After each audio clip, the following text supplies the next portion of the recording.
So we are back with the new FinQ quiz with some weird financial terms, and let's see how many people get them right. Have you heard of the term shark repellent? Shark repellent? No. But girls do have shark week, so I know what is shark. Kind of a mosquito repellent or something. What do you think it means? Someone who's angry like sharks and showing dangerous teeth. Things which piss off investors? I'm not sure. Do you think it's real or am I making it up? You must have definitely made it up. I think it's made up. Have you heard of the term beggar thy neighbor policy? Yeah, I guess I've heard that because neighbors are someone who always ask something or the other, like ek vati sakar dal ka please. 1 hour later. Nope. No, never. Do you know what it means? People asking you for investment advice. Taking a wild guess, not sure.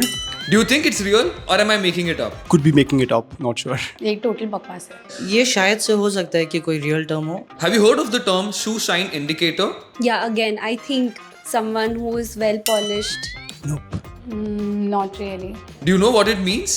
नहीं, मैंने नहीं सुना है. Indicator पता है, शू shine का कुछ idea नहीं है. Do you think it's real or am I making it up? मुझे लगता है कि ये रियल है. बकवास है. Shark repellent. Tactics used by companies to prevent unwanted takeovers, like changing rules to make takeovers less attractive. Beggar thy neighbor policy.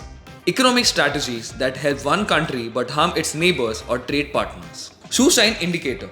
A warning sign in investing when everyday conversations like those with a shoe shiner include stock tips, often signaling the market is at its peak. So, how many of them did you know about? Let us know in the comment section below. Follow us for more fun financial content. Investment in securities market are subject to market risks. Read all the related documents carefully before investing.